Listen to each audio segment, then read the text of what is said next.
welcome to Story X Story, the podcast by Maya Mada that dives deep into stories across pop culture, plus gives you advice for creating your own. It's episode 214, and I'm your co-host, Nigel. Hi, I'm Tazziii, content creator and co-host. And as always, we're here bringing you interesting discussions with diverse voices, but today we are the only two voices as we venture into the woods and change our entire nature. It's just me and Tazziii for today. It's one of those rare episodes where we didn't work out a guest, but you still have us.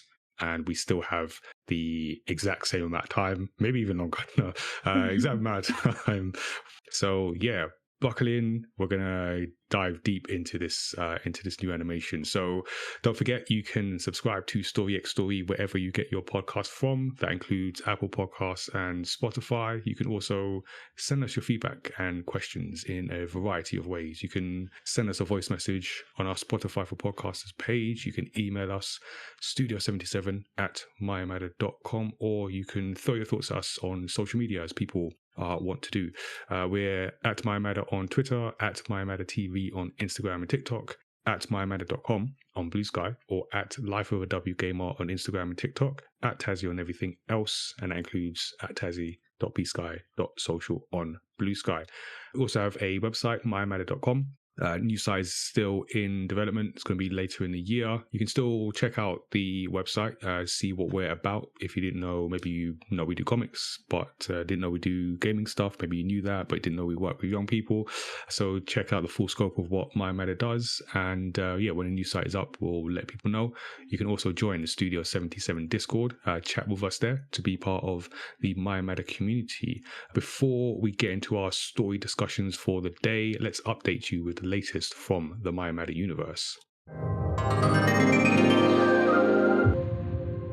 We have a new manga. So we've got Origins Against All Odds, which is available for purchase, standard edition, collector's edition, which is limited. I think we did 100 copies, and I know some number of them have gone because I signed them and sold them myself. So you can check that out. Kickstarter backers will be receiving their rewards. Well, digital rewards have gone out, and for those that have supplied their address, if you haven't checked your email, we are sending those out. So this is the new story in the Origins line of stories within the Maya Mada universe. It features Tazzii's character for a reflective, hope-filled manga about pursuing your creative career goals in the face of resistance from doubters and the world around you. We also did a launch event for this back in March, and the video for the roundtable that we did there is up on the YouTube. So check out the Maya Mada YouTube for that if you weren't there in person. It was a tight space, so you might not have fit in, but for anyone who wasn't there in person, or even if you were, you want to revisit that conversation, you can check that out. Got some photos coming up from the event, so you can experience that. And yeah, enjoy the story. Let us know what you think as well. So it's been good to get the feedback from people so far who we have spoke to and have read it. So we've got some more plans around the comic and the story in collaboration with others. So stay tuned for that as well. Also stay tuned for more opportunities to get involved with the Do I Look Like a Gamer video game representation campaign, promoting inclusion and diversity in the video games industry. So got photos of the campaign 40 going out this month. In fact, if you're listening to this the day it comes out, then pretty soon, very soon in fact. So you can check those out. So those are going to be going up for the rest of May, and then we're going to be at Comic-Con, which is our next event. So we're showcasing the photos there, showcasing the campaign and the brand as a whole, as we have been doing for a good couple of years as well. So we're going to be at the May Comic-Con, which is in London Excel, 23rd to the 25th. Got a bunch of activities in store. So like I said, we're going to be showcasing the photos. We've got some indie game showcase plans. We've got tabletop games. We're going to be on stage for a panel talking about the future of gaming communities on Friday, which is the 23rd. And then back on stage on Sunday for a quiz show, Comics versus Gaming, Who Knows It Best? So having a bit of fun with that. And in between, we've got a workshop, so a comic workshop on the Saturday. So very much packed schedule, got a big team in place for that. So come and find us if you can find us in that massive hall, or two halls actually. But yeah, we'll be around. Follow us on socials. We'll help you, help guide you to where we are. So more event announcements to come. So stay tuned for news on what we've got at Comic-Con and other campaign events over the year. You can also check us out on Twitch and YouTube for our Studio 77 activities. This is our digital platform where we host different shows with creative professionals and play games for your amusement. So each month, Tazziii and I do the Studio 77 report. So giving you updates, dive a bit deeper into things, and then also talk video game news stories as well. We've got casual conversations with comic creators where each month I talk to a different comic creator about their journey and the work that they do. The recent one, we had someone who's from Spain who's making a game based off the comic. So that was a cool conversation. So check that out. Make sure you're following us on Twitch and YouTube to catch each show. And if you're a young, aspiring creative professional or you know of one, then check out the My Matter Showrunners Work Experience Program. We are creating opportunities for young people aged 16 and up to work with our team across comic production, events, and content creation. And we've got a good group of people for events. They'll be at Comic-Con as well, so come check us out. And then, yes, things like comics and content creation. So lots of opportunities going around, and lots of young people getting a chance to, show what they can do in the creative field. So that's where we are with the brand. So now you're caught up with the Maya Matter universe. Let's talk about some of the stories that we've been enjoying this week.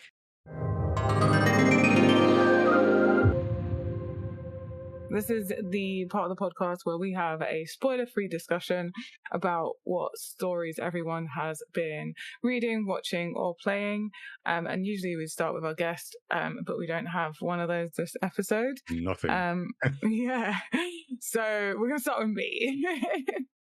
And actually, this is quite relevant to Comic-Con because it was actually doing some research for the game show that I realized that the time I got reincarnated by a slime has a video game called Slime ISEKAI Memories. It is a mobile game. And so obviously I was like, I need to try this. Check it out, yeah. So I've been enjoying that. It was quite nice to, because I haven't watched for ages, it was quite nice to, get back into the story because you play through, the story that is in the anime and I'm guessing manga because that's what it's based off. And then there are some additional side stories, but because I'm quite early on in the beginning, I'm just trying to focus on the main story mission. And then I was like, I feel like now is a good time to watch the next season. So I've been watching that time I got reincarnated by a slime as well. The marketing team is rubbing their hands yep, it worked. I mean, I've been planning to, and I think because it's just held in such a high regard for me that I kept pushing it back. So it's no, I want to watch it when I can just sit down and really enjoy it. Yeah. And it was and then it was I don't want it to be bad. I don't want it to end. I know it's not going to be bad, really, but it sometimes I just get stuck on my head when it's something I really love. It can be really hard to actually watch the next season. Yeah, I feel that. I do that. So, yeah, but because I'd eased back into it of the game, I was oh, okay, yeah. But I actually didn't jump right in with I don't even know what season it is, whatever season that I was on. I watched a movie and then there's a mini season that's 3 episodes long. So it's in between bits that were happening. So that was great. They were really good, actually. Really good stories. But not throwaway, but No. Okay. They actually help to introduce characters that you then meet also in the series. So it actually builds. It's actually just more world building and more character building. Yeah. So then kind of similar to Isekai, I started watching Resident Alien. I don't know if you've heard of this. It is. I have not. So I recently got access to Netflix, and so obviously I was what's on here that I have not seen elsewhere? And Resident Alien came up as how it does play through, and it's basically about an alien who is a doctor in a small town in I can't remember what I feel some US, I imagine. Some small town US, some small town, cold US. Kentucky. Oh, cold. Cold, yeah, Michigan? icy. Oh, I see. Ooh. Snowy and Chicago. snowy. No. Uh, I don't know. Nebraska. So I'm just naming states now. Some small town somewhere.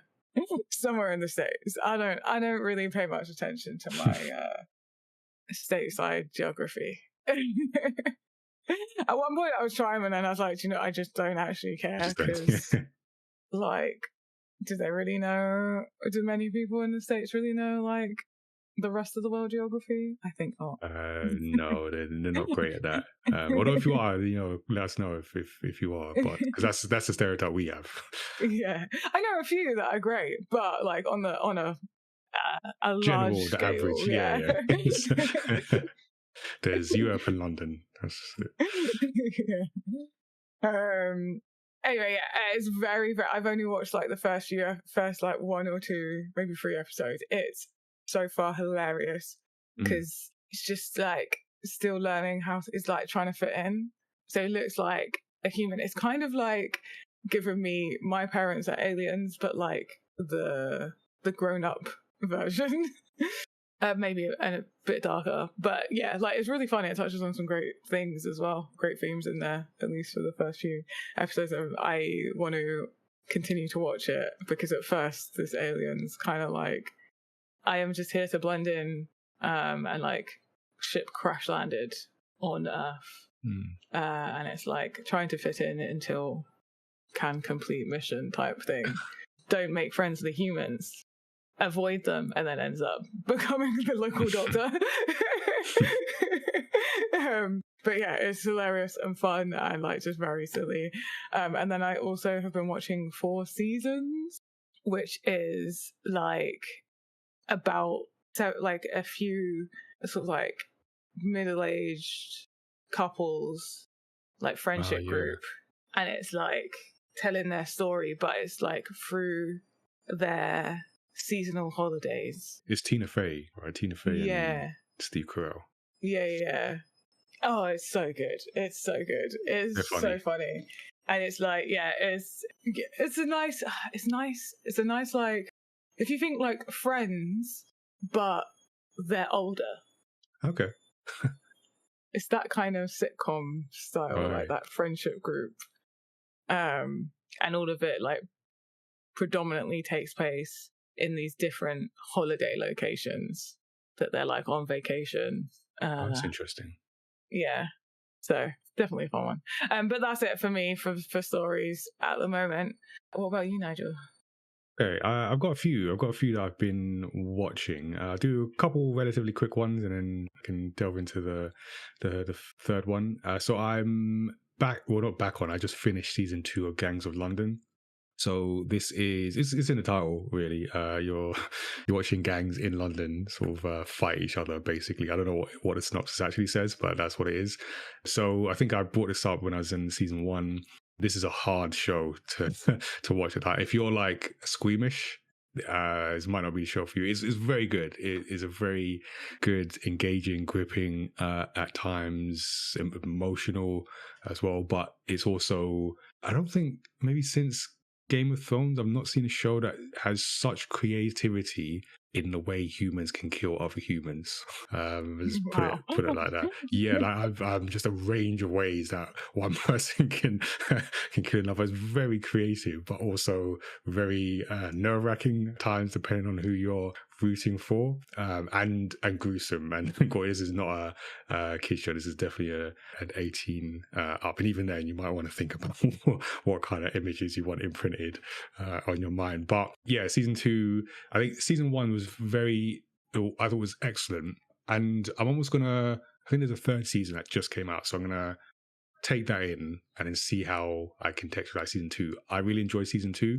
But then where the narrative goes, I'm kind of like, okay, how are they going to pull this together in terms of like paying off some of the decisions that were made by some characters? But in terms of like moment to moment action, like just such a gripping, such a mix of, I mean, it's all bad people, I guess, but you sort of root for different ones within this. A lot of good female characters, like strong, like literally strong, taking people out, but like emotionally strong and that side as well. And it's just like, it's quite a diverse show as London is diverse. It's a good reflection of that. Just happened to be all murderous criminals in that. But yeah, no, I was enjoying it. Yeah, and if you are of a certain disposition, you can watch those scenes where 101 ways to kill another human being. But yeah, enjoying that. Similarly, but in a anime vibe, Sakamoto Days. So I think I'm on the last episode of the first season, which is about, it looks like it's covering where I got up to in the books, because where it gets to in that sort of the penultimate episode, like, oh yeah, I remember this and what happens afterwards. So yeah, this is a solid show. Also quite creative, even though one of the things of Sakamoto is he doesn't want to kill, well, he wants to kill people, but he made a promise. But in his imagination, there's lots of ways to kill people. So seeing that as well. So a lot of murder in those first two ones. But highly recommend Sakamoto Days. Also recommend reading. I think I've got couple volumes that actually I haven't caught up on. So I'm going to be doing that and keeping up with that. Try and do both, but I'm sure by the time the second season comes out, I'll just watch and then I'll go way ahead. So enjoying those two. And to round off, I recently watched Thunderbolts in the cinema. So I went to the cinema, and surprisingly good. I did not have much expectation for this, and I'm gonna, yeah, we're recording. I'm gonna put this out there. It might be the best MCU film since Endgame. Do you know what? You're not the only person that I've heard compare it in a good way to Endgame.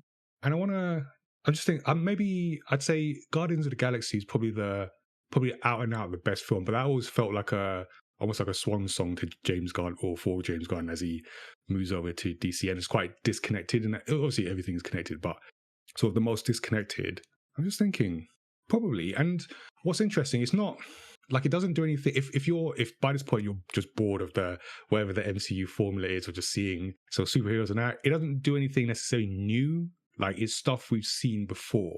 But what it does do, for me personally, and I think this is one of the reasons why it's connected, it's about something. So Captain America, a recent one, which I was very disappointed with, because it just felt like, I know there was a whole thing about editing and everything, but it just you could see it on the screen.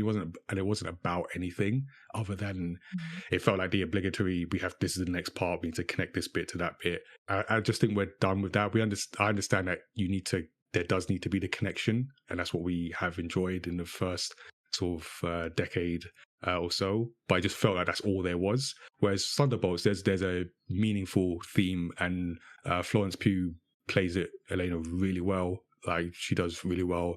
The supporting cast, even though these are all like B and C level anti-heroes, they work well because the theme works well.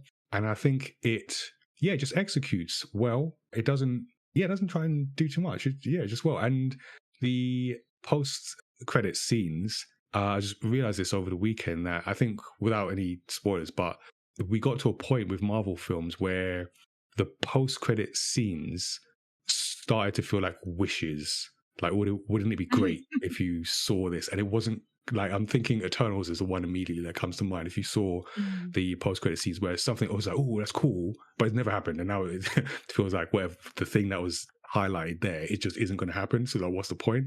Whereas what happens here, what is shown here, is going to happen. So kind of hinting at the obvious, but it's going to happen. So it actually left me feeling cool. Yeah, I'm excited, because I know this thing's going to be paid off.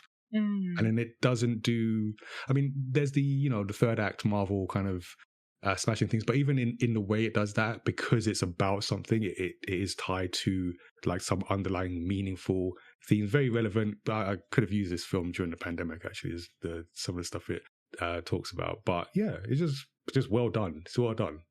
So it's restored some of my hope, actually. In what they do. I think as a company, Disney are aware that they did too much in that phase 4-5 period.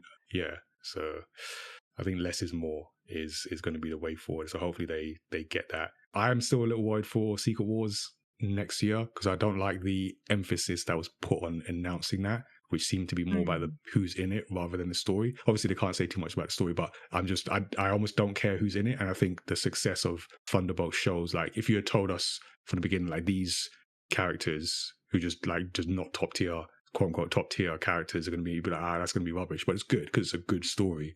So that's what I want to see from Marvel. Good stories. And this is a surprisingly solid, very solid story. Nice. There you go. So those are the stories that we have been enjoying. Now let's get to our main story discussion. And today we are going to be talking about The Wild Robot, which is the 2024 animation produced by DreamWorks, based on the 2016 novel of the same name by Peter Brown.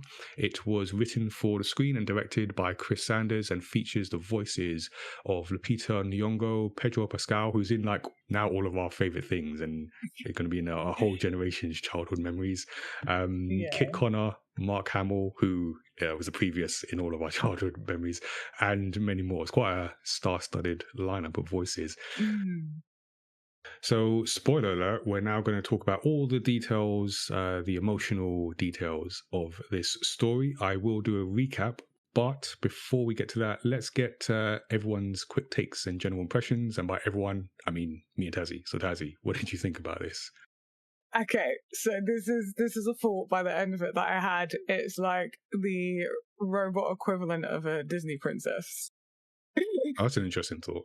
The robot equivalent of Disney princess. We'll put that quote on the box.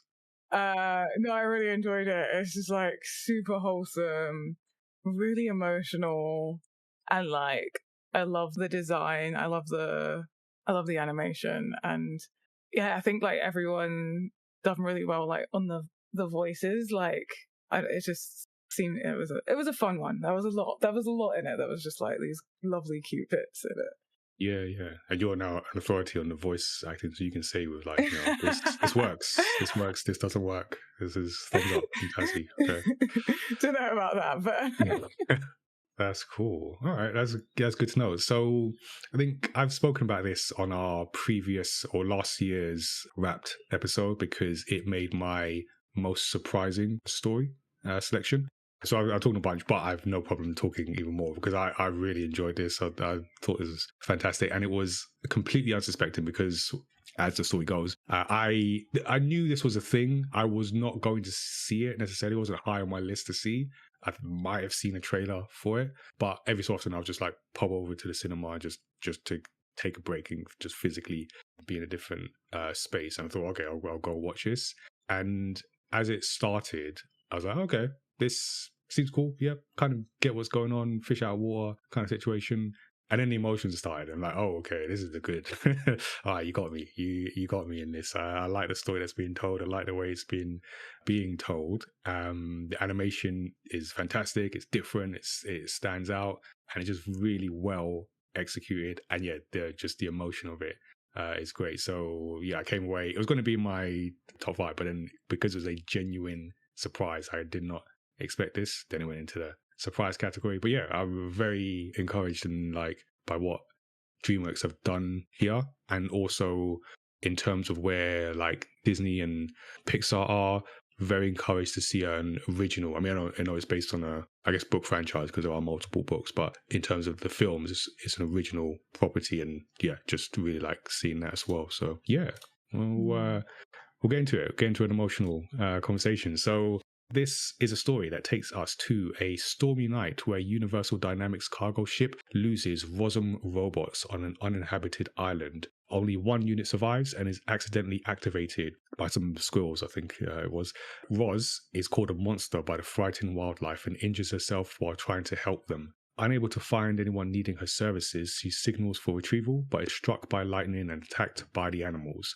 While fleeing Thorn, an aggressive grizzly bear, Roz accidentally crushes a goose nest, resulting in the death of all but one egg. Roz protects the egg from a fox, Fink, as a goslin hatches and imprints on Roz. The opossum Pinktail provides Roz with the task of caring for the goslin to make sure he can fly before the winter migration. Fink discovers he can benefit from Roz, who builds a shelter Roz names the goslin Brightbill, and the three cohabit.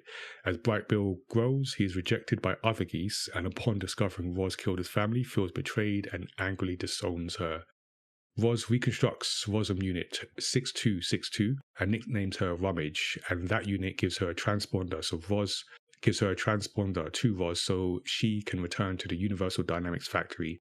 Roz enlists the Falcon, Thunderbolt, to help Brightbill learn to fly and gets advice from Longneck, a leader for the geese migration, allowing Brightbill to master flying just in time to join the migration. Roz, missing Brightbill and unsure of her purpose, reactivates her transponder but shuts it off immediately after Universal Dynamics detects her signal.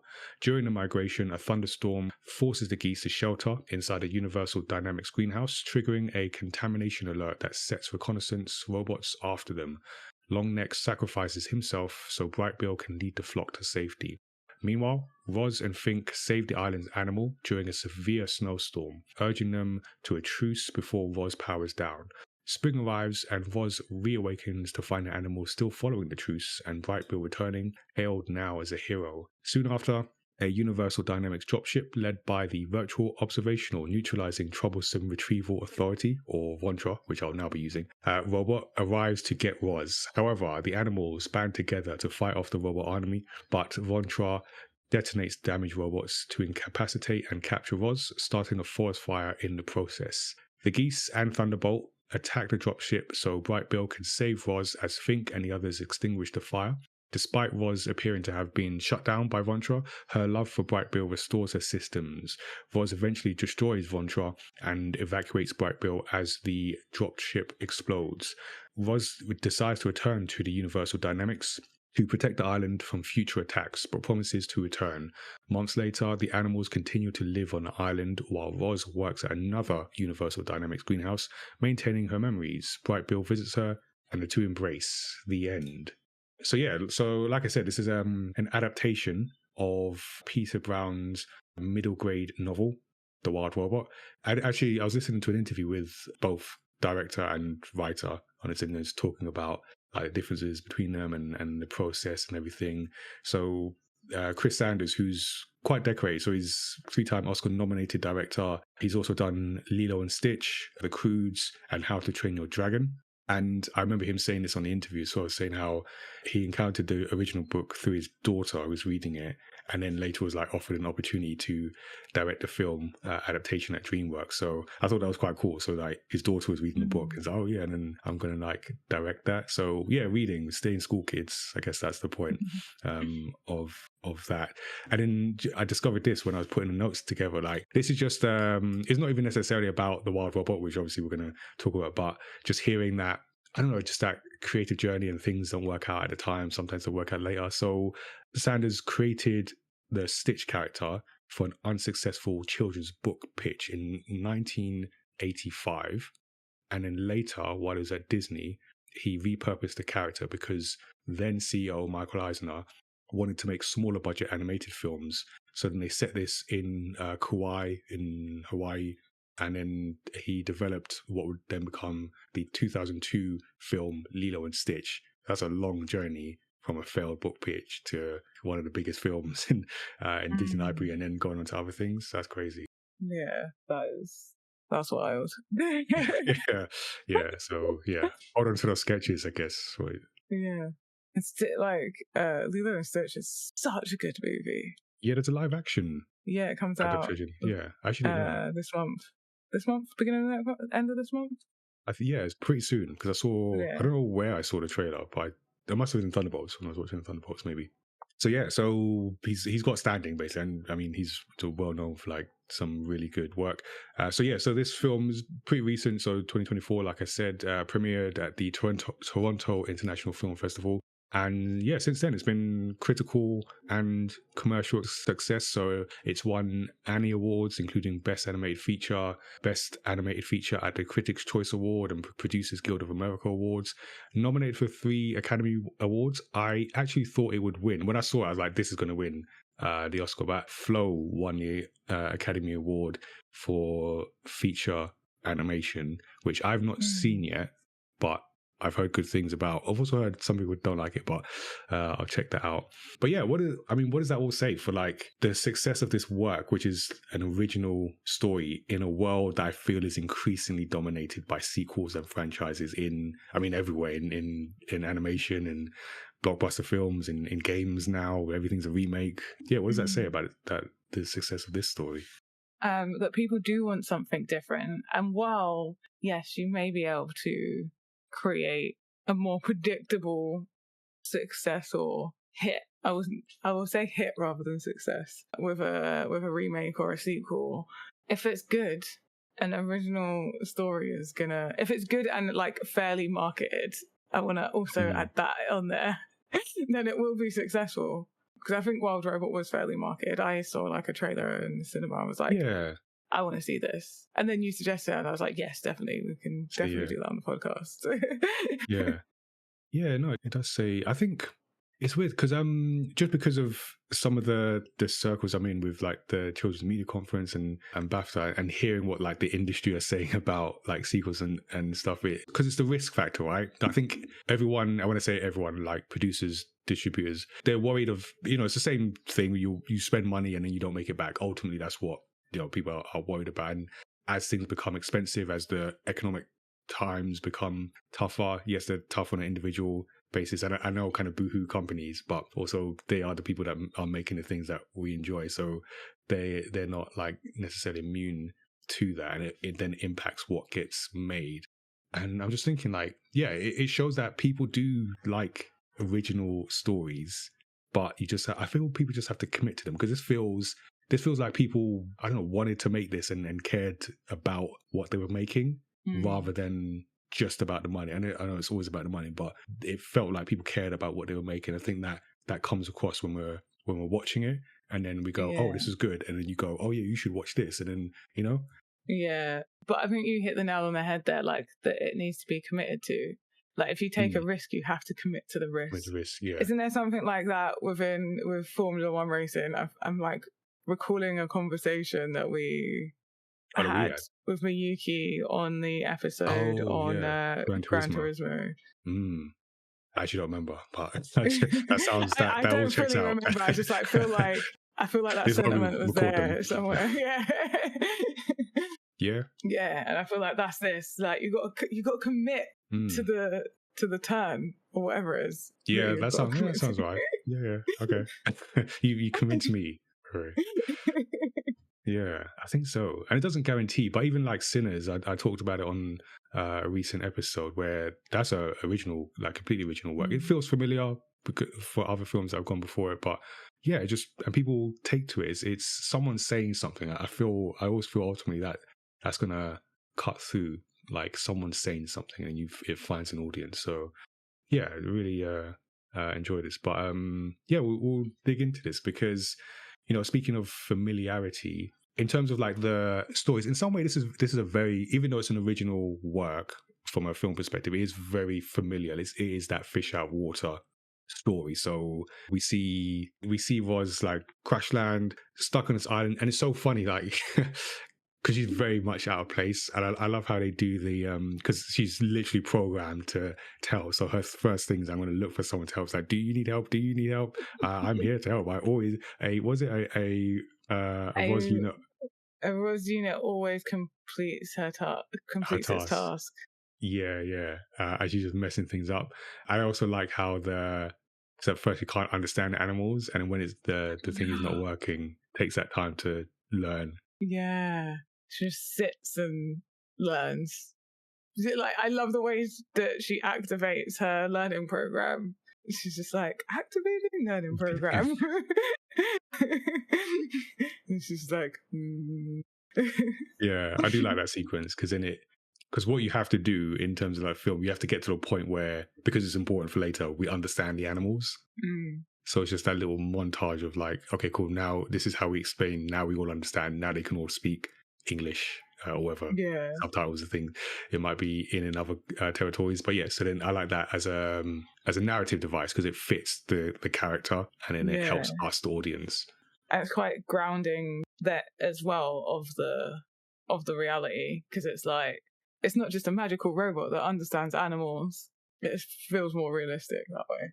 Yeah, it's a good point. Yeah, you see how it works basically, and there's enough there to like be okay, cool. Now we Yeah. can continue. Yeah, and like you said, it sets you up for understanding more of the story, because then there's points where Roz learns, and so that's kind of like really establishing that rule of that universe, right? Yeah. And that's the whole thing of like most stories, you have to establish what the rules are, whatever that means for your story. In this case, it gives us like lots of comedy, because there's this concept of this idea of like the straight man in a comedy routine. So you get and it's kind of gendered, but it doesn't have to be a man. But that's the phrase where the straight person who's serious or just unaware of like the joke, and then the silly one. And it's kind of a familiar thing. So even we've seen films like Terminator 2 in a way where Arnold Schwarzenegger's character is a straight man. So he's like this robot from the future, and he's just like ultra serious. And even though that's not a funny film, it does allow for comedic moments, because even whether you've seen a film or not, you probably you know the line, like, give me your was it, give me, I've forgotten the line now, I'm gonna quote it, but give me your shoes and your clothes, and he just takes the other person's shoes. It's been done in other films because it's funny, because he's just completely serious about taking another person's clothes, and the scene after it is that person then going off naked because he's just taking their clothes. So it's like it just provides opportunities for that. And then we also see like how it works in Roz's world as well as this world that we see, because when she awakes and she's just trying to take on the task, we see like, okay, that's how, wherever she's from, that's how that works. And it's like the complete contrast to this world where it's just not like that. It's not programmed. It's the complete opposite. And it's just that interesting clash as well. So like, how did you find yourself feeling towards Roz in those early moments? Yeah, so I feel like I really related to Roz like very early on. I feel like it was like that sense of like finding purpose, right? Or Because that's what like she's having, doing. yeah, or like having a rough sense of purpose, but maybe not like the specifics, and trying to find that. And props to her, like not discriminating that these are all animals. Oh, right. She's kind of like, I can't see a human, so yeah, these all do. They're alive. I'll put a sticker on anything. Oh, it's so keen, so keen, but completely oblivious to like anything. And I think it's like that entrepreneurial journey, right? Of and I feel like you're gonna love that I'm tying this into entrepreneurship. I had something for the pod. See where you go. Of like wanting to create something, whatever that business is, and being so like, this is what it is. Here you go. I have done the thing. You like it, right? You like it. It's good, done good. And not taking that moment of reflection of like, oh, how can I pivot? How can I adjust? What can I learn from that? Because that's when she then learns the language. Yeah. She understands now she understands them, and now she can. Yeah, now she understands their needs and still their some wants. learning to do, but yeah. Yeah. So yeah, I thought it was a bit like that as well. Like, especially with the sticker thing, I feel like that's like, have a sticker with your order that you didn't actually order. Here's a free sticker. or know what is going on. Here's a free sticker, and you have no idea who I am or what I do. But stickers, right? Yeah. Everyone loves stickers. I mean, that's quite literal at some events. Yeah, that's quite a literal thing. No, I get that. Yeah, I like that, and I think the bit about the purpose as well, because she has the line like, "Did anyone order me?" And that, in a sense, reveals like, I mean, it's it's literally stranded on an island. Yeah. Like, what is my purpose here? And that is really what the film's about. I mean, there's layers into this we'll uncover, but yeah, that is one of the key things. And yeah, no, the entrepreneur thing, because when I do talks, one of the things depends how it goes, but I'll say where you have to learn the language of like, if for young people, they want to work in games, but maybe they don't know the events, or they don't know other games other than FIFA and GTA that they play. And it's like, so I have this thing where it's like, you have to learn the language. I might use this actually. I might reference this. You have to learn the language, and then you can understand, then you can navigate. And actually, there you go, done, decision. I'm going to use this because that is exactly it. Yeah. So I think at that stage, I was just like the humor of it. Like I said, when the first maybe 15, pretty much until Bright Bill. Not that I didn't like it. I was just like, oh, I see what this is, and then the layers get revealed. So I quite like the humor of it early on. Quite whimsical as well, I think. Yeah. Like for sure. in those early stages. I mean, it still has the whimsical throughout, but definitely in the early stages. And then we see all the characters, like the key characters. Eventually we get to Bright Bill. We see Fink as well, kind of at the same time. He was interesting. I think the dynamic between the three, there's this term fun and games. I think it's popularized in Save the Cat screenwriting book, where it's like the premise of the film. So when you see the trailer, that's kind of a promise, like this is what you're going to see, and the fun and games section is where it delivers on the promise of the trailer, or at least according to this book. Obviously different ways to do things. And so we see as Roz meets Fink, but also gets to know Bright Bill, Fink, and they become a quite tight knit thing, and their adventures is like the promise of the premise. So there's some fun in there, but obviously some serious moments as well. I did think that, like I said, is in some ways this is quite predictable. I don't know if you had a problem with that. Or actually, did you see it as predictable for you? And if you did you see a problem with that? I did think it was predictable, but I do not think there was a problem with that, because I don't think it's the what's happening that is really the point of the story, if that makes sense. It's like that's just the canvas to make you to evoke these emotions, and the real story is in how they feel and how they communicate in emotion. Yeah, and definitely the execution of it. So, because I've seen some criticism of it about, sort of the predictability. I had a chat at what event was this? Actually, it was a Pokken Play event that we went to. I had a chat with someone there, and I brought it up, and they thought it was okay, but I can't remember if they used the word predictable, but I think that they were like, oh, it feels quite samey. I can't remember the exact word they used, which I sort of get, but then I feel it doesn't always matter. It can matter. I feel in this case it doesn't matter. One, because it's so well done, and two, because of the emotion. I don't know if is that a cheat code to use that emotion, because it's very emotional, and that kind of negates any criticism, for me anyway, of the predictability, because the emotion was done so well. I don't know if that's a cheat code. I wouldn't say it's a cheat code. I think it's just a different goal for storytelling. Like, not everything, storytelling isn't in it doesn't have to be guess the how much can you guess the story? Oh yeah. Because a good story can be told over and over again and still evoke emotion. Yeah, true. I mean, look at the amount of time people rewatch things and still, like you say, gain something from it. Yeah. Yeah. So I don't think predictability is a cheat. I think if predictability was the defining factor of good storytelling, then you'd never watch, read, or anything more than once. Good point. There you go. Okay. Yeah, that works. Yeah, so I guess there is predictable in some cases, but very well done nevertheless. But I think one of the things that was unexpected, or at least the level they went to, because this is a film that is quite comfortable dealing with death, and I don't know if is that unusual, or is this usual kind of? Because I felt even the fact that the whole driving force of this is when. So Roz is just not meshing well with the environment, and is being attacked by the grizzly bear, and then that leads to her crushing this nest. So that in itself is quite gruesome, and then one egg survives. So you basically killed this cousin's family, and it's quite because we know as the audience. And at some point, predictability, I guess, at some point, Bright Bill is going to have to find out. So you're waiting for that scene. But there's lots of other examples, like the opossum family where, the mother's got multiple kids and she's like, I've got 7 kids. And you just hear this mauling off screen, like 6 kids.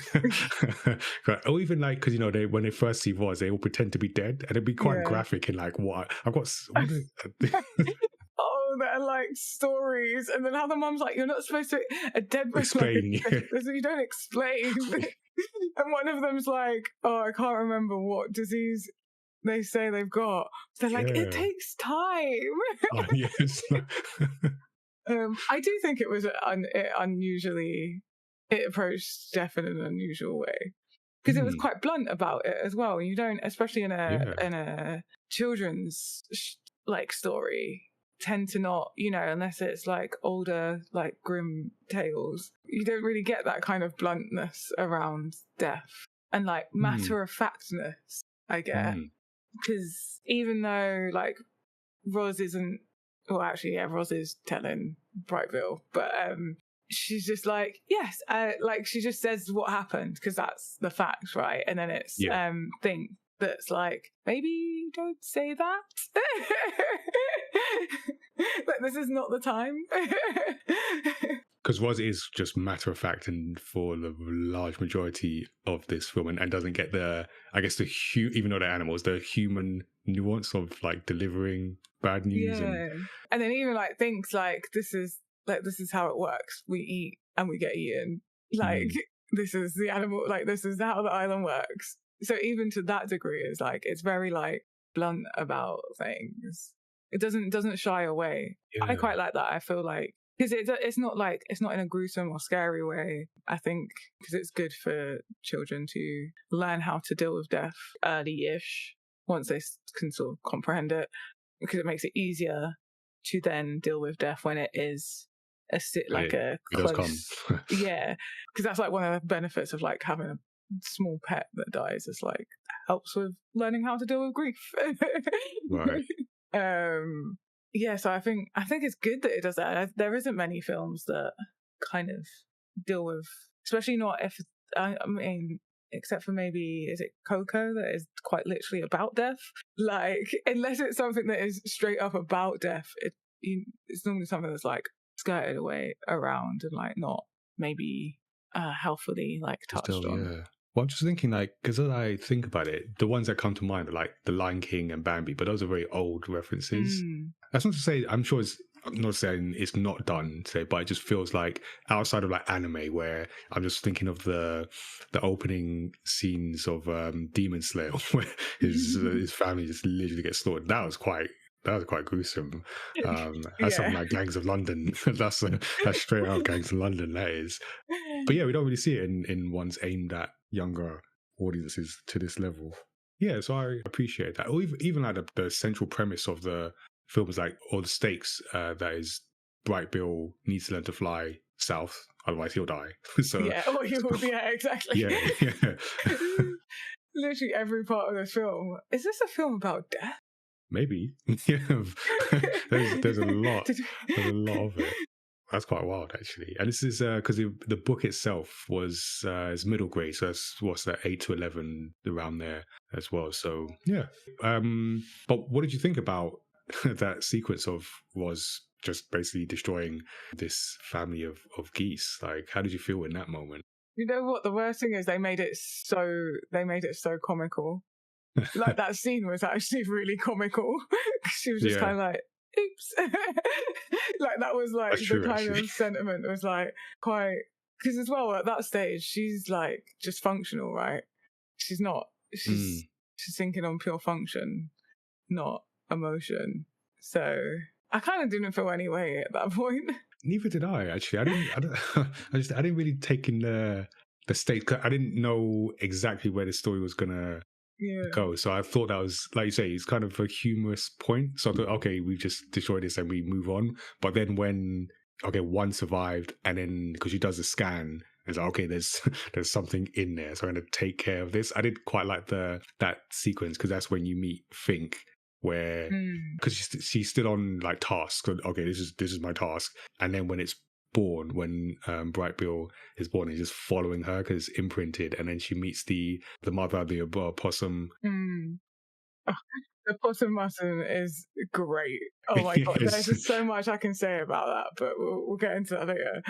Yeah, no, it's, so yeah, we meet the family and she explains motherhood, which is, I guess, another thing this film is about, and just this idea that she explains, oh, he's been imprinted on you, you're his responsibility. And then there's a bit where Roz at this point is like, oh, this isn't, don't know why the thing's following me around, where it's got nothing to do with me. And he's like, oh no, you're his mother, so now it's your responsibility to take care of him. And she lights up. It's like, okay, cool, task. Yeah, We've got a task. Yeah, learn to fly, swim, fly south, or whatever the sequence was. Now she's got a task. And like very clear. Well, what she thinks at that point is very clear task, and then turns out to maybe not be as straightforward as she thought. Which I guess is, I'm going to have to ask some parents about. I don't know if I've got friends who are parents. I'll ask if they've seen this and what they think. Because that bit where it's like, oh, it's XYZ. And is it? But then it's not that, and we see it's more than that over the course of the film. I like that representation as well. Yeah, and just like the possum character, she just really, man, that one was for the mothers, for the parents. There was just so many like things she just dropped that I'm like, I have heard mothers say that, like. And it's sort of like even more hilarious because she's a possum and like, I'm just okay with losing kids. Yeah, like that's just a fact of life kind of thing for them, and like has lots of litters as well. Like it's not, I don't know if possum children are called litters, but I just assumed because there's one comment when the kid's like, no, that was your last litter, when she like says the wrong name. And she's like, yeah, which one are you again? Oh, she's just that like single mom life. That's what she represented. Like, I like that. But then, like you kind of described, this has, so it is quite dark and some of the discussions around death, but then it's also funny. So it sounds like the humor worked for you in this, or the balance worked. Yeah, I think the balance worked great. There was a lot of moments where I was like laughing out loud, like full on giggle fits. And I think what I appreciate is that, because this is a rated U, which is that the same in America? I can't remember no, I think they've got.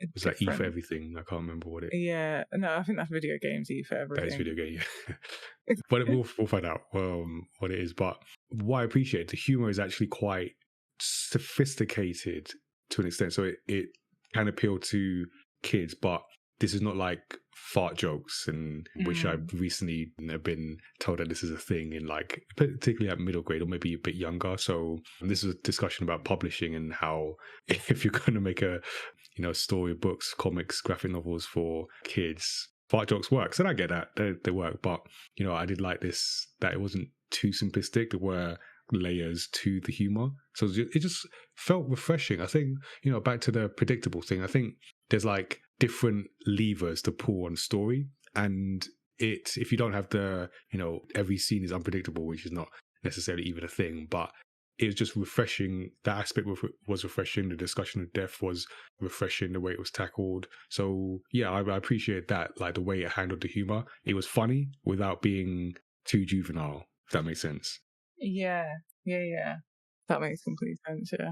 And then even on the flip side, like, because often with these films, the balance you're doing is making a film that appeals to kids, but then the parents who are going to take the kids can appreciate something. So even that discussion about, motherhood, that, you can appreciate that. But then the jokes also, it didn't do the thing of like, referring to that pop culture thing that, wink, wink, nod, nod. It was quite self-contained in that sense. I feel you could watch this 10 years from now, as we'll probably do it in a podcast in the Kingsman 10 years before. But you could watch this 10 years from now and be like, oh, this works. And it won't feel dated. Yeah, for sure. So yeah, it's nice to just like the balance. The balance is all there. So we get some dark moments, we get the humor, and then we get emotion, which is that's where we're going to go next. Emotion. Yeah. Oh my god. So there's a lot in there, and like I said, when I sort of got hooked on this is when Bright Bill is, I think, because he's imprinted, and then Roz gets the assignment, gotta learn to fly. But that whole process, of he needs to learn to fly. And for me, the key moment, just the one that touched me, is that process of him, Longneck, is telling him, because the idea is Bright Bill is small. He's what's the word?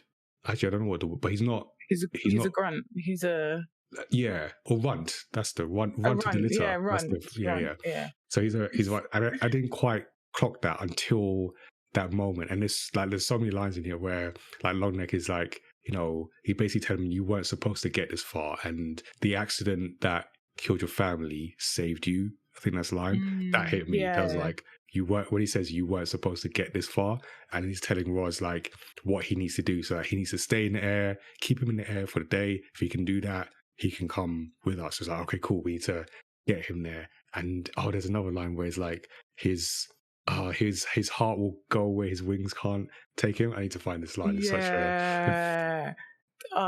a beautiful line. Yeah. So that moment, that was my favorite sequence in this. But we get so many. I mean, we get the so as Roz is trying to learn to be, I'm just going to say human, even though no one's human in this, but let's be more human. And the story time, so, trying to tell Bright Bill a story and doesn't quite get it the first time, doesn't understand that. Even the moment where Bright Bill learns about his family and that whole tension.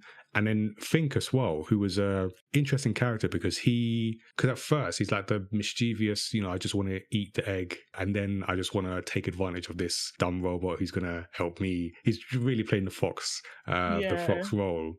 But then as you learn more about him, he's like, he's lonely, I guess. Yeah, he's like just looking to belong, to be loved, and that was quite like heavy as well. Yeah, I don't know. Was there? I mean, there were definitely moments. So, which moments, just really made an impact on you emotionally? Oh my god! So just the bit where Thunderbolt was teaching Bright Bill like how to fly like what kind of bird was it? I don't know what kind of bird it was. Oh, the falcon. The falcon, yeah.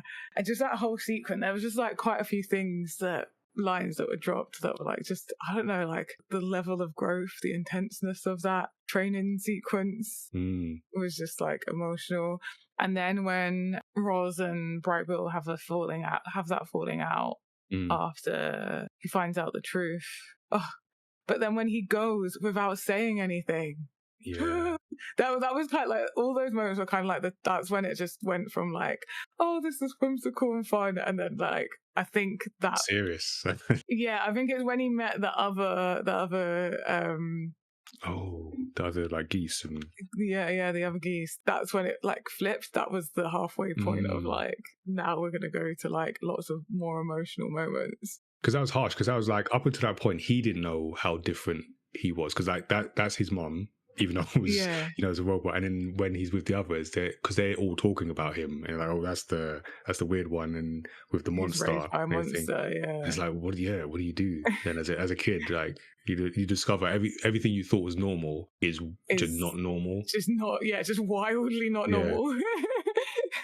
And like, and then when Longneck sacrifices himself. Oh my god. But even before he sacrifices himself, when he's like to Bright Bill, like, they will listen to you. You're the only one that's not afraid. That like made me tear up as well.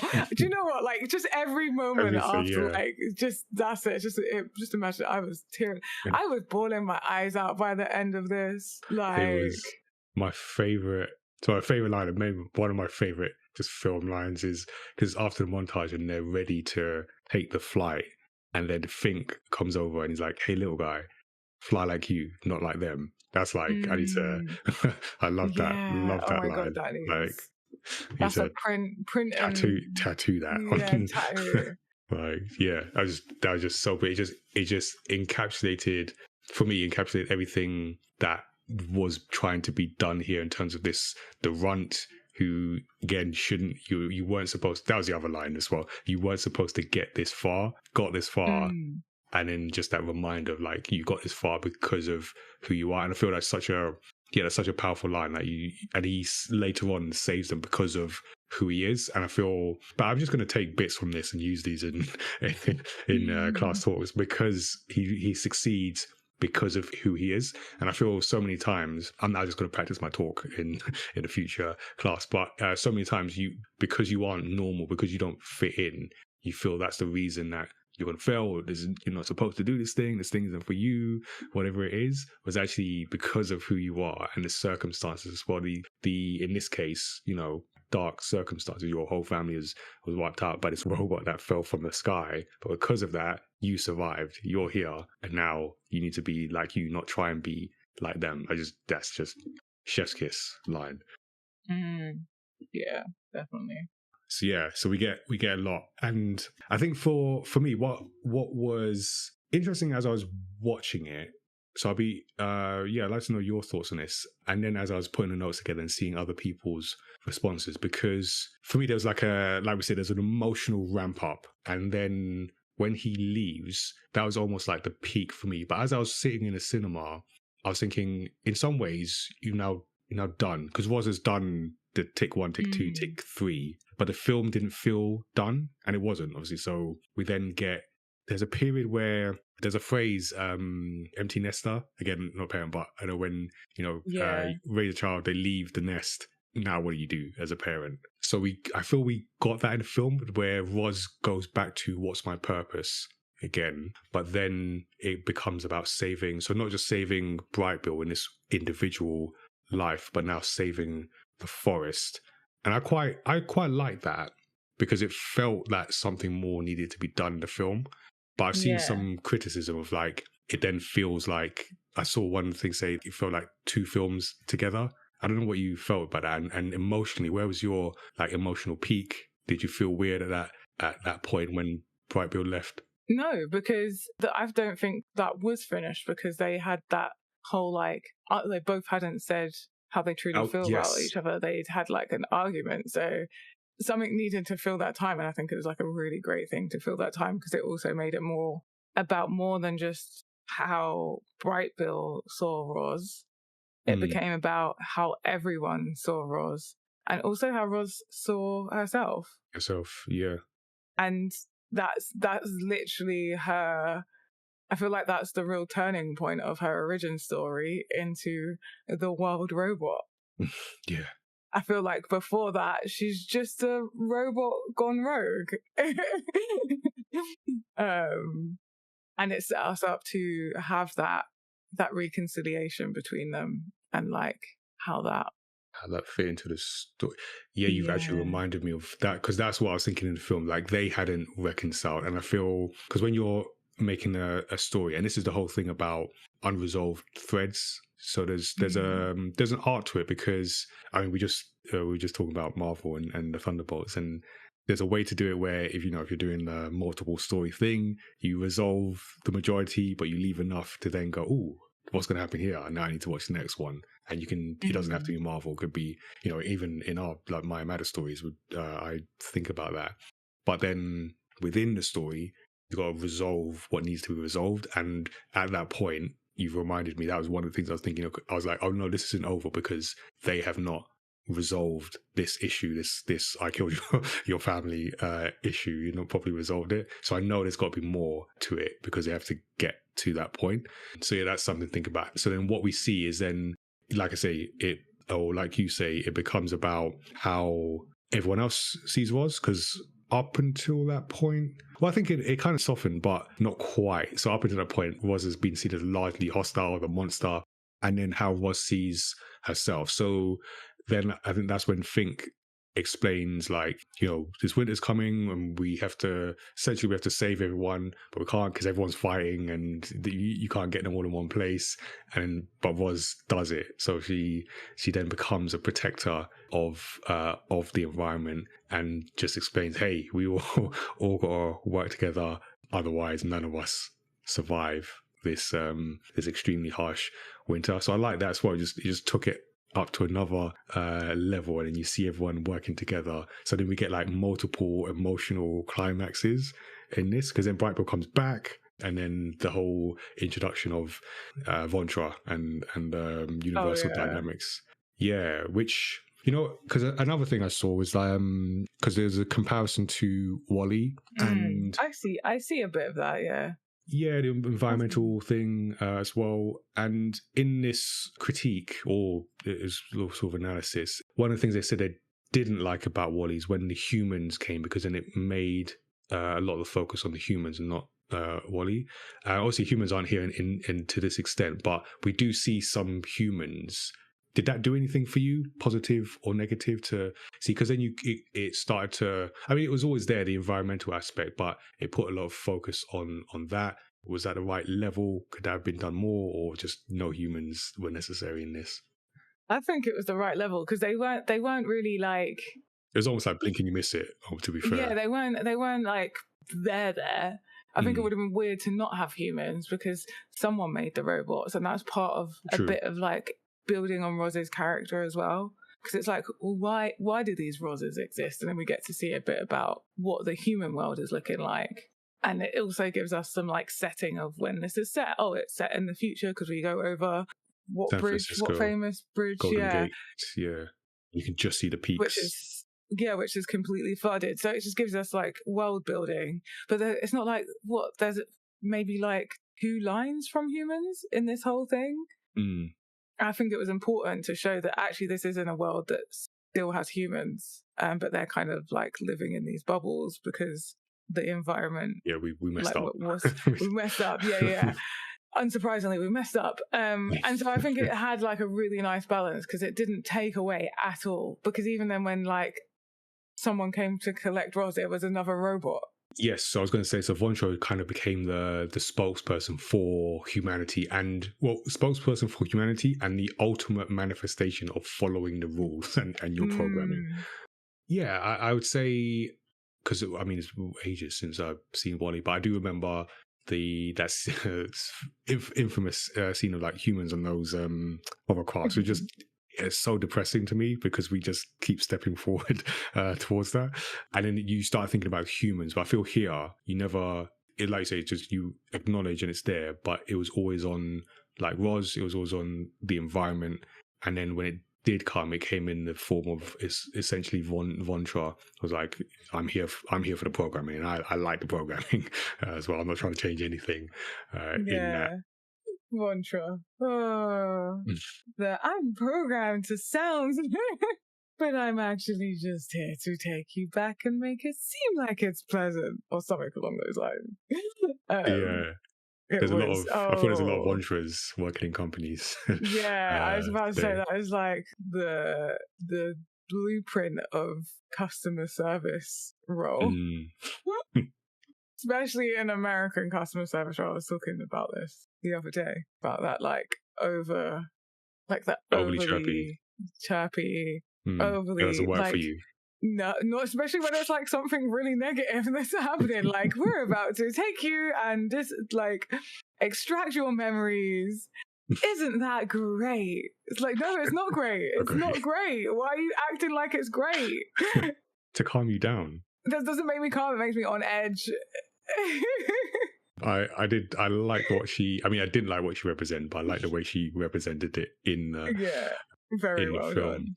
Yeah, because I want to ask about the ending and how it all comes together, but I do have when I put these notes together, I usually find stuff that I feel highlights like the story aspects of it, but then also sometimes I come across more negative, and oftentimes more negative than I would be about what we're talking about, unless it's Thor: Love and Thunder. Because everything there was accurate. But I came across this piece, this review is very, very negative. And I'm going to play this partly for comedy purposes, because I like triggering Tazziii. But then there's a bit at the end, which is a sort of semi-serious point. So I'll read the thing. It's a bit of a hefty thing, but I think it's worth just going through. So it's from Clement Tyler Obrota from the Film Inquiry. I've not come across the site before, but anyway. So he says, this film personifies everything wrong with modern American animation and all the damage DreamWorks did to the industry. So above this is very critical of DreamWorks.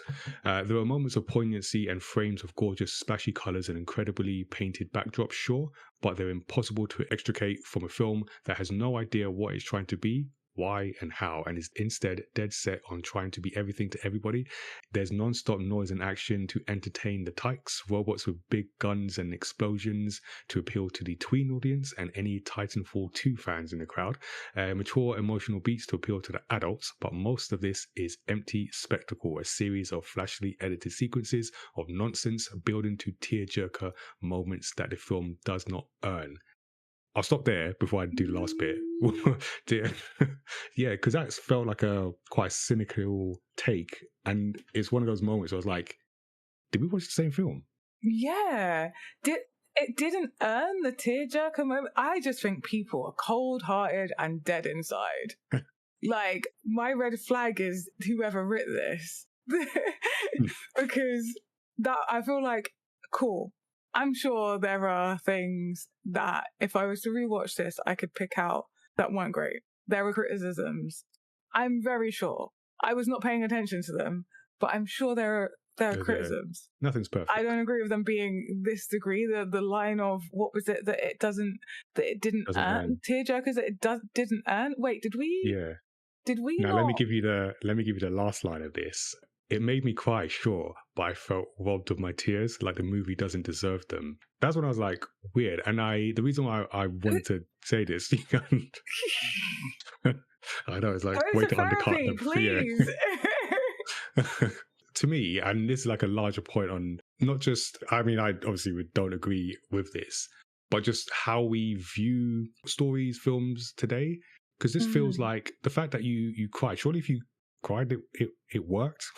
Yeah, surely it earned it. And this feels to me like someone who had or maybe not enjoys not the right, but whatever they went to see the film, it worked because there was an emotional connection. But then they remembered they hate DreamWorks and this is terrible. So now I need to undo that. And the reason why I bring this up is just because then it made me think about how we view kind of media. Because I talked about Thunderbolts, and then I talked about in the previous one about Daredevil, where watching that, I think I talked about it wasn't perfect because of the writing change in between, and there was one in particular actually from I was watching a kind of funny review. I didn't watch the whole thing, but where I felt people being overly critical. So there's critical and then there's overly critical for something that they even said they ultimately enjoyed. And it just made me think about how we interact. This is like kind of like a meta argument here, but how we interact with like media, where it's almost like we have to play this role. So if you decided you hate DreamWorks, then I can't give it anything. If you decided that Marvel peaked with Endgame and everything else is terrible, then I can't give anything credit. It's just a weird way to approach like stories, or anything really, actually. Yeah, and I'm pretty sure there's a word that describes this, but it's where you've like established the sort of like feel, established the narrative already, but specifically you've established the narrative and you do not change it. But yeah, it's like very. It just makes me wonder what other narratives that aren't fictional stories that people have established. Does make you wonder, that you then you won't how change. They interact with the world, especially about something that's like literally about like unspoken emotions and motherhood and fitting in. Like there's so much about it, and so if you're so. Yeah, I don't know. I don't know. So wedded to a narrative that you can't move in the face of like whatever you see in front of you, or the emotional experience that this person clearly had. If they, it made me quite sure. It moved me to tears. But it was trash. So essentially, I'm saying don't do that. Don't do that. But having said that, because what I will say in terms of if I was gonna listen to a critique, there were a lot of themes in here. Do you feel it brought it all together by the end? Yeah, I think so. I can't think of any that I noticed that didn't feel like they were fully fleshed out. Yeah. And like to be fair, I did as well. So I'm trying to balance the thing. But also I thought it worked. To that critique, like that it was trying to do everything. Life isn't so single tracked, and in most cases, something like if you take what this would have been like a year, the total time of the film's like a year, right? What, to make Or animation? just over a year. No, like the span of like the story timeline. That's a good point, actually. Yeah, because it's what, fly south for the winter, so even less. Yeah, even less. So it spans across about a year, just over a year for. Oh no, but then he goes and she comes back. So yeah. Yeah, to unfold, right? So if you took any 1 year from like most people's lives, multiple things will be happening in them, and multiple things. Even if you're telling like one specific arc of their life that happened to them in that time, that sort of started at the beginning of the year and ended in the end of the year. There's a lot of things that happen in between that would impact that experience. So it's really weird to say there was a lot going on. Yeah. Welcome to life. Nature.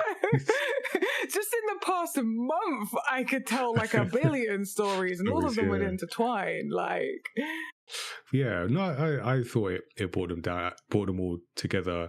Well, and like you said earlier about because it then became about the environment, and Roz became the protector, but then also the environment protected them, because, and then there's so many lines in this, but when I think Vontra or like the robots like, Vontra releases the robots, it's like, we're gonna bring you home. I think it was the grizzly bear, but it's like, she is home. As I stood up and applauded, I was like, yeah. It was such a great moment. It's like, we accept her. She's ours, and we're gonna protect her. Just a fantastic turnaround. I just remembered the little, I don't even know what animal it was because it was always just on screen for such a short amount of time, but the little creature, little rodent that was like, at the beginning it was with Roz, and it was like, oh yeah, are you here to kill us? She says she isn't here to kill us. And then with the robots that were there to kill us, he's like, hey man, are you here to kill us? And then it's just like a gun to death. He said they said they are here to kill us. MVP, just so MVP. well delivered. Yeah.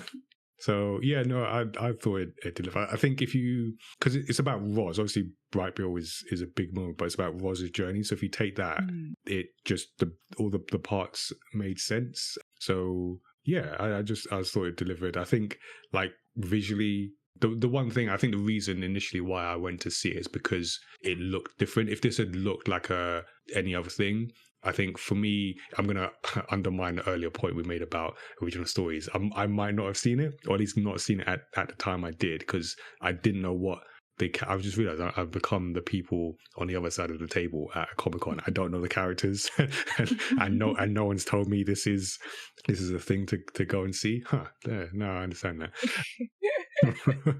But I did go. I took a chance. But I think visually, yeah, it just stood out. And Chris Sanders described his approach to making this as a Monet painting in a Miyazaki forest. And he says, from the very beginning, I was concerned that people wouldn't see this movie the correct way if you treated it like a normal CG film. It's a deceptively sweet and simple book, but with incredibly complex things going on emotionally, definitely. And we wanted that to be recreated, reflected in the visuals. So I like that sort of meaningful, intentional approach to this. They didn't just want to make it look like everything else. And I feel since... I'd say Spider-Man Into the Spider-Verse, at least on that level in terms of like big budget blockbuster animation, I feel up until that point everyone thought if you make an animation it has to look like Pixar, and I love Pixar, but maybe Toy Story is too successful. And I think it wasn't up until Spider-Man where people went, oh, we can make this thing look different and it can still work. So I really appreciate that. Yeah, that makes sense. And then it added to the feeling of this. So I got this quote from Brian Tallarico at Roger Ebert, who said, you can tell when a project like this is made for profit versus when it's made for artistic passion. And I agreed with this, obviously with the caveat that everything is for profit and everything is sort of commercial. That's how these things get made. But you can, there's a balance. And I feel we can tell as an audience when this is like soulless and just there to fill an accounting line versus people cared about this. And this felt like people cared. I mean, if they didn't, they fooled me, because it felt Yeah. like they cared about what was being made. So, and the music as well is fantastic. Yeah. And do you feel, if this did look like a typical American CG, do you think it would have been less emotional? Would you have received it differently? I don't think I would have wanted to watch it as much. Same. Because That's on interesting. the trailer, the visuals were like That's what got me. really nice. Yeah. And then the like little story points that, or like teasing of like what the story could be. I was like, yeah. So if it hadn't been this style of animation, I don't know if, I'm not sure about this, like watching it, if that would change it, but definitely like being enticed to watch it in the first place. That's, yeah. I mean, I guess it's obvious, right? How something looks kind of determines your approach to it. But yeah, it's good that they took this approach with the visuals. Yeah, and also maybe like the things you like. But yeah, I think like Wild Robots may be like more similar to like anime and manga. Yes. So it's like, oh, that's something that I'm really into and really draws me in anyway. So maybe that's like the bias there. Yeah, no, and that's how it works. That's how, again, the people who make this, they're making those decisions. Who's the audience? Who does this go to? How does it look for them? Because, you know, despite this one person's thought, everything isn't for everyone. And I feel the makers know that to a certain extent. For the most part, they're targeting someone or someone's. So we've spoken about the characters. It's quite a small cast, relatively speaking. I think we've actually touched on all the main characters already. What I will say is, like, Lupita Nyong'o is fantastic in this. In that, I didn't know it was her. Didn't even occur to me that it was her. Yeah, and I think that's what you need to do as a voice actor, because it would have been. And the one I keep going back to is the CG Lion King, which I did not like. It was unsettling. But Beyonce's in that, and again, Beyonce, fantastic. Obviously, very talented. Voice acting is not a thing because it just sounded like Beyonce. Whereas I feel everyone in this sounds like the character. But yeah, was there a character that resonated with you? Like, who made you the most emotional in this story? Who made me the most emotional? Yeah. Oh, probably Think, actually. I was actually going to say the same thing. Because the others are kind of like, yeah, you like, it's kind of obvious that their bits are like quite obviously emotional, but Think's was like a bit more subtle and like that level of like loneliness. Yeah. Of like, because he's just kind of doing his own things. I think maybe I can relate to that. He's just trying to like survive and do his own thing. Or maybe he's a bit different from all the others. No, for sure. The other animals have something going on. He's kind of like a bit of an outsider. Yeah. That everyone like hates, apparently. Yeah. And he just wants a friend. Like, he just wants some company. It's really sad. He has the high, because the fly like you, not like them. I just love that. So that's my emotional high. But then, yeah, just seeing how lonely and outcast, that was very sad. That was and because he's also, the way he approaches it, he doesn't say it outright. He's asking the question like, what is love, and what if you miss your chance or something like that. And he's like, oh, this is really sad. And it kind of unfolds as you go on. And he's like the upbeat, happy, like happy-go-lucky, live life as it comes. Like, and I think that's really relatable. Like being the one that everyone thinks is okay, because they're just really good at. It's not so much pretending, but just like really good at being resilient. Resilient, continuing on anyway. And so people just don't even consider that maybe he's got feelings too, and that he can get sad too. Like, we're all think. Yeah, and it's just like slowly unfolds, like his deeper. And I think the same, like, for me. But then just seeing Roz's transformation, essentially. I just like, Longneck was just like he's definitely not this level, Uncle Iroh, but just the quotes and the sage wise advice, again, not on that level, but in terms of like his role in the story, to give that advice of like, oh, this is what you need, this is what he needs to do. But even reminding Roz, this is what you need to do as well, and you can do it. So like there's that hope in the story, or for Roz specifically. So yeah, no, it's nice. This is like, again, tight cast, but just everyone serves a purpose. And even when we do our workshops and we talk about characters, our comic workshops, and with the story, and like, it's not just characters for the sake of being there because they're cool because you like them. It's like they serve a purpose. So we got Roz, who's all about the programming, or at least starts all about the programming, and then almost like the antagonist is then Vontra, or at least the main opposition, because that's direct opposition to like Roz is trying to change your programming. Vondra's like, no, programming, and that is it. And then you've got the almost like the what is called like the opponent characters, even though they're sort of on her side, but characters like Bright Bill, who tests Roz on the, I keep saying human, the human level, in terms of there's no programming here, there's no steps. Like you thought there were steps, there's no steps. I just your mom, I need you. I don't know about your steps. I don't know about your chart that you're gonna do. I'm just gonna follow you everywhere.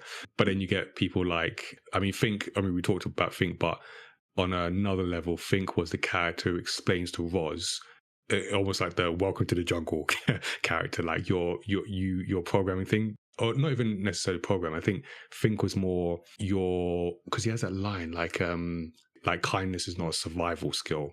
So Fink was very much representing like the wildness of this environment, and saying like you can't, the way you are, you can't be like that and survive. And to a certain extent, Roz proves him wrong, but then also he's a bit right, because he does change. He has to change. But yeah, so like how each of the characters tested Roz in different ways. So yeah, really well done there as well in that dynamic. Yeah.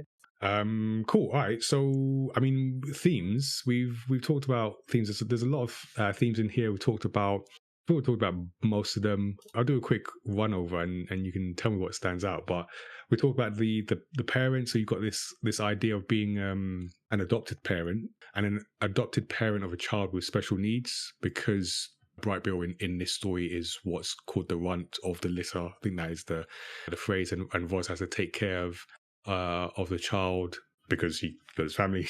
Again, if you ever mentioned that already. And again, Bright Bill is reminded that because of who he is, he wasn't supposed to get this far, and had his family survived, he wouldn't have got that far. So yeah, just that's a lot of responsibility, and this idea of like adapting to harsh environments. So the story tells us that nature can be brutal and unforgiving, and then poses the question if kindness has any place in this world. So it is Fink that says to Roz, you need to learn how things work on this island, and kindness is not a survival skill. But then I think there's a line, it was in the trailer as well, like Roz says, sometimes to survive, you have to become more than you were programmed to be. And, Roz is initially programmed to serve, but then learn to protect as well. There is that environmental theme as well, that message in the subtext of the story. We just had a conversation about technology in a more positive way. I guess here, when we talked about her, here we've got technology in a, I don't know, is that neutral? Because humans messed up, and I guess in technology was there, but then also they're using technology to survive. So it's almost that reminder that technology is that passive enabler for the good or bad decisions made by humans. It's always us. We're always the problem. And then the one that connected with me, they're all connected, but in particular is this idea of like being task-driven versus purpose-driven. So Roz begins the film just task-driven to the extent that she literally like jars with her environment, but then eventually changes to something more purpose driven. And I feel in my, again, this is another bit I'm going to take for a future talk at a college or university, where I see a lot of young people who will do a task. They've been given a task, they will do the task, but don't understand the purpose behind that task. And I feel if you're a young person, if you're anyone actually, because it's not exclusive to young people, just see it a lot there, where there's a difference between, yes, I did this task, tick, and I fulfilled the purpose of this. And if you can understand that, then you'll go far, is what I'm saying. But Roz finds a purpose in this film. So it's not just about, I complete the task and here's your sticker. It's the purpose. We protect this. I'm here for you. You're protecting us, and it means more. So it means something more significant. Yeah, does that make sense? Did you get that? Yeah, there you go. All right, so I'm clipping that bit too. I'm just going to do the Wild Robot talk. I just take bits from there because it just so much of it resonated with me. But that line, "Fly like you, not like them," just Fantastic. All right, final thoughts. So there is a sequel in development. Do you want to see a sequel? Does this need a sequel? Because there are more books. I think there's 3 books. I think it can have a sequel. It did feel like one where it can be like several stories within this universe that are not necessarily a continuation, but continue in the world. That's what it felt like to me. That's so interesting. I don't know how the books are written, but I mean, there was definitely I remember having children's books where things happen in the universe of that world, but aren't necessarily completely linked. It's not like a sequel. So that's what I imagine. That's what I think would work really well, is like just more stories from the world. So not necessarily with Roz? Are you saying? No, like with Ross, but not necessarily like a direct like sequel, as in like this is a continuation from the story that happened. Yeah. Okay. More of it's just like, and in another year this happened. Yeah. I get that. I might have to check out these books actually, but yeah, I think I don't know, because stories like this I always feel. I mean, I felt this with Inside Out, where I'm fine for this to be one and done. Obviously, I understand how things work, especially this is successful and there are more books, so naturally. But then Inside Out 2, I felt it was a worthy sequel just because of the way it took. The first film was like more younger emotions. The second one, I felt more, I mean, we talked about that in on the podcast. Like I felt seen with that sort of anxiety and now that's where you get to a certain age and you understand that. I was in a college somewhere and I asked about Inside Out and someone said like, oh, they weren't really feeling it, and I said, give it some years, that film will make sense to you. So yeah, I feel like if DreamWorks is in a place where not that they haven't been, but they're taking this seriously, that they're not just necessarily pumping out things for the sake of it. So I feel maybe they're at a place where, okay, what is there to say in another story, and we're going to go with that and then make something. And if they do that, then yeah, give me another one. I mean, I don't have a say in this, but give me another one if they do it like that.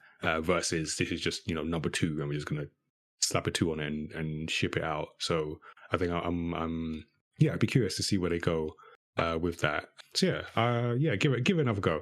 Last thing then, I don't always ask this, but just because of the nature of the film and the themes and the emotions, what lesson do you take away from this? Ooh, what lesson do I take away from it? Yeah, because I feel there's a lot in here. I guess communicating your feelings and your need to be seen. Okay, yeah. Who do you get that from? All of them. Okay. Yeah, because like even with obviously with like Roz and Roz and Brightbill, like not yeah. we're talking about them the whole time and I blanked on it. But yeah, like with Roz and Brightbill not communicating that, and like then it like there was a chance it could have been too late. And so just the importance of like communicating that, like because you don't know like if you ever get that opportunity again, and also from like it'd be like you're holding back like the connection you could have. So yeah, just all of them I feel like all show a different side to that. Yeah, that's true. No, I like that. Yeah, I think for me, I mean, the just number one is that line, "Fly like you, not like them," because that just says like just be you, be who you are, and own that. Almost, I guess that's the idea. Is like own it, who you are, and I feel that makes such a difference. But then also, yeah, just the idea of like programming, and it's come up in different films, just as like remembering, even. I didn't even realize I had already made this connection, but that piece I read out, the sort of scathing review is essentially, I guess I did make that point, but it's someone's it feels to me someone is like trapped in their programming. Like even though they did make an emotional connection, they just remember their programming, and programming is DreamWorks is terrible. And I'm not saying DreamWorks is the perfect thing or they haven't done some bad films or whatever, but it just felt like that. And I feel one of the things that this reminded me of is this idea of like, sometimes you got to go, not something, in fact, a lot of times you got to go beyond your programming. You have to do more than your programming or more than you thought you were programmed to get what you want to. I liked how that was depicted in this story. So yeah, this just hit this this story definitely landed for me. It sounds like for you as well. And that is our discussion on The Wild Robot. If you haven't seen it, sorry for the spoilers, but yeah, go watch it and watch it again. That's what I'll definitely be watching this again. There's just such a well executed piece. Let us know what you think. Give us your feedback. And now it's time for this week's storytelling tip. Each time we do a deep dive on the podcast, I like to put out a storytelling tip for others to consider when making their own stories. So this is a consideration from someone who also creates stories and likes to learn from the techniques or mistakes of others. For today's episode, I wanted to discuss implementing the triumphant fool in your story. So the triumphant fool, or as it's known, Fool Triumphant story, is one that we see following a naive or underestimated protagonist who, despite appearing foolish or out of place in some way, ultimately overcomes some kind of significant challenge and emerges victorious. So it's a term described in the book Save the Cat, the screenwriting book. A quote, Fool Triumphant stories are about heroes who don't fit in but can teach us something about life. So we often see an underestimated fool pitted against an establishment but proves their hidden value to everyone, reaffirming a deeply human hope that sincerity, kindness, or ingenuity can triumph over cynicism, adversity, or cruelty. So we see this a lot in anime, and I always feel like audiences instinctively relate to characters who begin from a position of weakness or ignorance, as it mirrors the universal human experience of learning, growing, and working to prove one's worth. So the fool archetype often enters the story world as an outsider. They may lack traditional strengths or social graces, but their unique perspective or hidden qualities enable them to subvert the status quo in some way. So the Save the Cat website describes 3 elements of the Fool Triumphant story. So number 1 is a fool whose innocence is their strength and whose gentle manner makes them likely to be ignored. Number 2, an establishment, the people or the group a fool comes up against, either within their midst or after being sent to a new place which they don't fit in at first. And number 3 is a transmutation in which the fool becomes someone or something new, often including a name change that is taken on either by accident or as a disguise. So we see all this in The Wild Robot. We see the Fool Triumphant narrative executed in such a well done and emotionally grounded way, even if the plot does follow some familiar story beats. So Roz is that malfunctioning outsider robot that's been washed ashore with no experience of natural life. Her literal programming makes her unemotional and ill-suited to her surroundings, yet it's precisely this naivety that makes her journey compelling as she changes from outsider to protector against universal dynamics. And a key strength for the story is its masterful execution of predictable elements. So it demonstrates an important principle that not every story needs to break new ground all the time. Predictability doesn't have to be a weakness when it's executed this well, though it is still important to avoid cliches along the way. So we see this format done well in a lot of stories across pop culture. So people of a certain age will remember the film Forrest Gump, Tom Hanks, and his unassuming wisdom and earnestness that contrasts with the complexities of the world around him. But it's that innocence that repeatedly leads to unexpected success.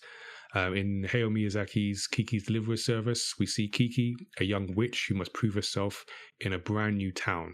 So her seeming incompetence and loneliness gradually give way to purpose and that self-belief.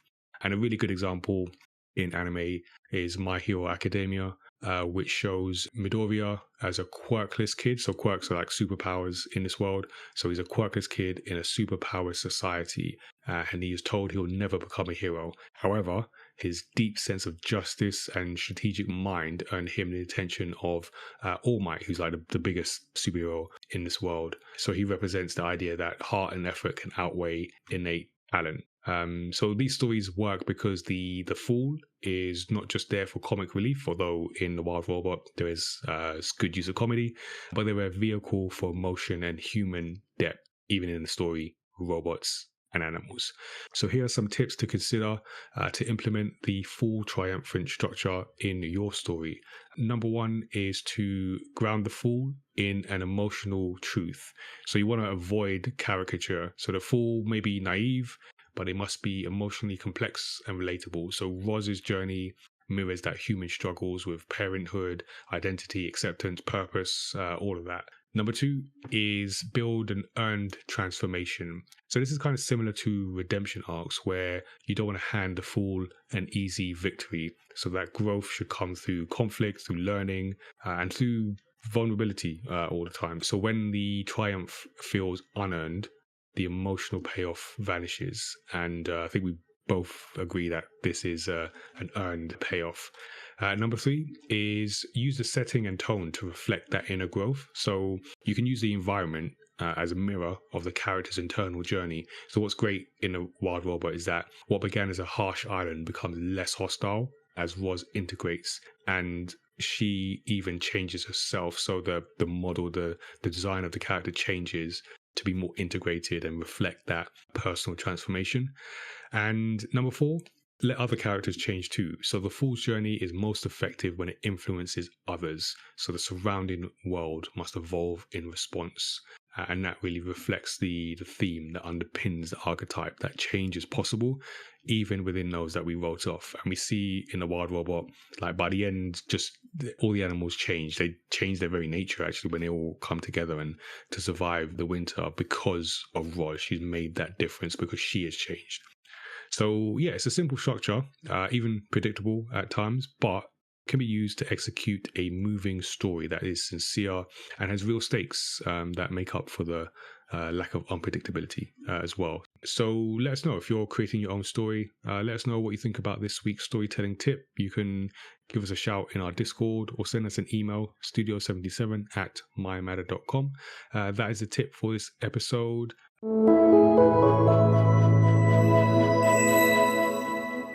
This is where I usually say, Tazziii, let's check in with our guest and find out what they are up to. But if you want to make your way over to the guest chair and tell us what you're working on, and then we'll go follow it. What are you working on, Tazziii? I have actually just been wrapped on recording for the disappearances of Lydia Fontaine. They are still recording. It's just me that's wrapped on it. So I have recorded all of my parts for this audio drama. Do you want to give us the backstory, just in case people who haven't Yes. went in the earlier episodes? So this was kickstarted a couple of years ago after we recorded the pilot episode. We put that out. I say we. It definitely wasn't me. It was absolutely Sarah that done all the production side of things. And so a bunch of various different people who like do podcasting and various different voice things or just for funsy things. And it successfully got kickstarted. We went into the stretch goal as well, so it means that it's getting a full 10 episodes. Nice. And which has also meant that we're able to bring on like more people into the project as well. And yeah, it was very exciting. It's a really good story.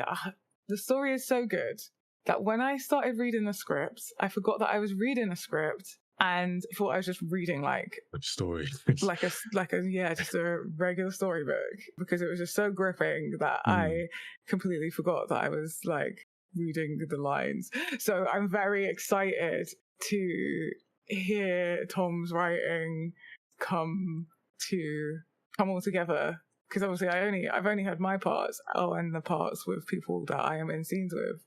Oh, of course, yeah. So I'm very looking forward to it all coming together. And when is it out? All 10 episodes. Not sure yet. Okay. I'll keep you posted on that one. But yeah, you can check out the pilot though. So you can head to lydiadisappears.com and you can hear the pilot. You can also follow the social media accounts, which I think are all Lydia Disappears on like nice consistency. Everything. Yeah. And yeah, and then you'll know like when it actually comes out, because it's still got to go through all the post stuff. Yeah. Nice. And I'm very excited. It's going to be so good. I'm so excited.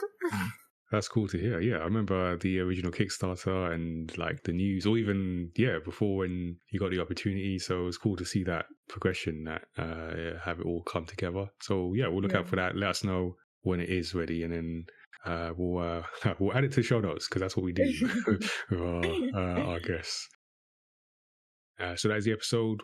We've got guests coming for the rest of the year, so we will have other voices. But if you did enjoy this duo episode of Story X Story, make sure you subscribe to the podcast so you don't miss a future episode. You can even give us a 5-star rating and review, which helps us reach new listeners and fans of story discussions.